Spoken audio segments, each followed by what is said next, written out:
अब हम क्लास 9 का अंग्रेजी का चैप्टर 1 धर्म योद्धा पढ़ेंगे, जो कि अर्जुन देव चरण के द्वारा लिखा गया है। इस पाठ में पद्मा एक आधुनिक विचारों की लड़की है, जिसके मन में हमेशा कुछ न कुछ सवाल चलते रहते हैं। वह जानना चाहती है कि किसी स्त्री या किसी औरत की क्या पहचान है। उसके मन में यह सवाल हमेशा चलता रहता है। पद्मा इस बात को समझ नहीं पाती और वह इस प्रश्न के उत्तर से वह संतुष्ट नहीं होती और वह यह प्रश्न अपनी माँ से कर डालती है।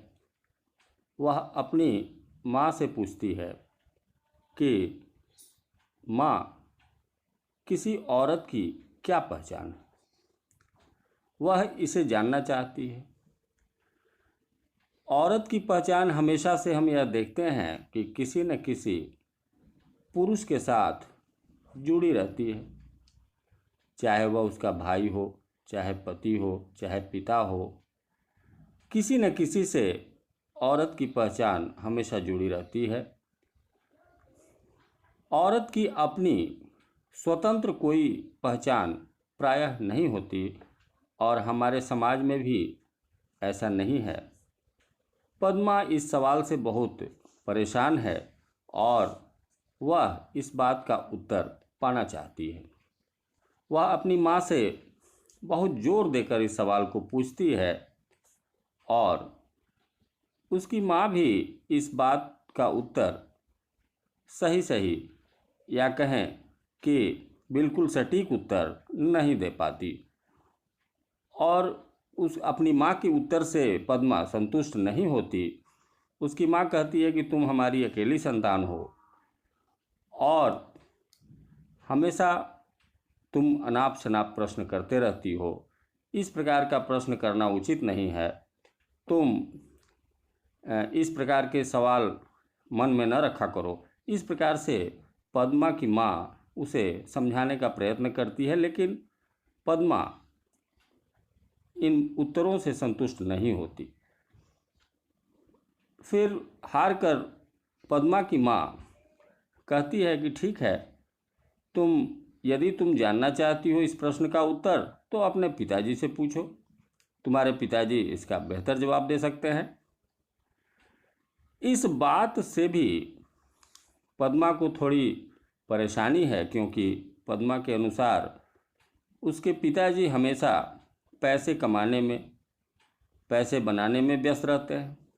वो कहती है कि पिताजी हमेशा पैसे कमाने में व्यस्त रहते हैं। वो कभी समय उनके पास कम होता है और वो अच्छी तरह से हमें प्रेम नहीं दे पाते।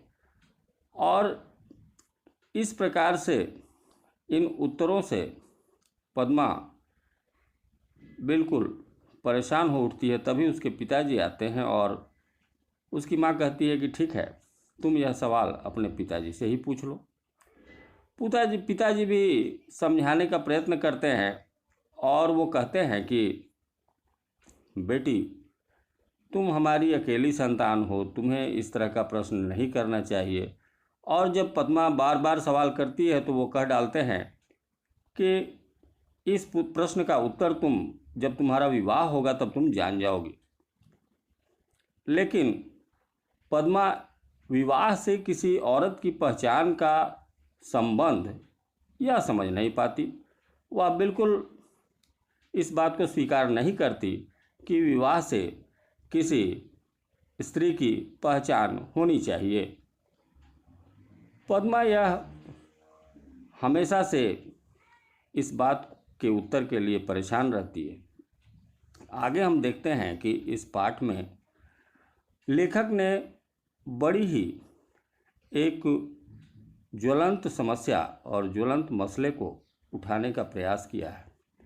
इस पाठ में लेखक ने यह अनुत्तरित प्रश्न, जो कि हमारे पूरे समाज पर अभी भी है और पहले भी था, इसे उठाने का प्रयास किया है।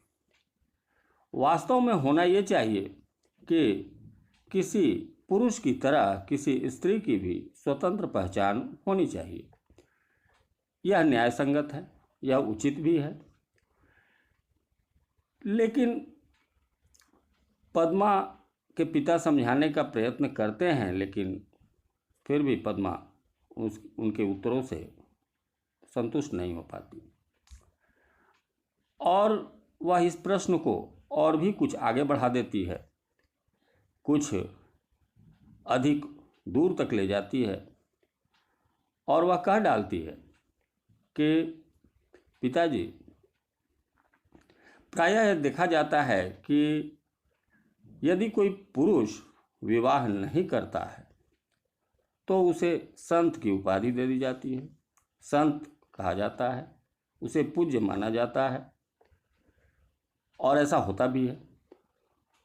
और वहीं यदि कोई स्त्री या लड़की अविवाहित रह जाए, वह विवाह नहीं करे, तो उसे कुलटा या दुष्चरित्र कहा जाने लगता है।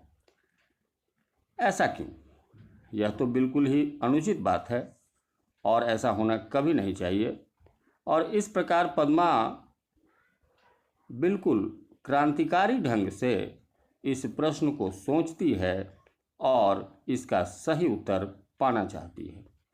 यह एक प्रश्न उसके जो दिमाग में घूम रहा है, यह बिल्कुल भी असंगत नहीं है। इसे हम खारिज भी नहीं कर सकते, इसे हम समाप्त नहीं कर सकते।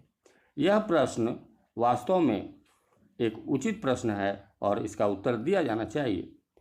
हमारे समाज में भी यह एक विसंगति है कि प्रायः पुरुषों और स्त्रियों के बीच भेदभाव रखा जाता है। स्त्रियों को एक दूसरी श्रेणी का दर्जा दिया जाता है, जो कि सर्वथा अनुचित है।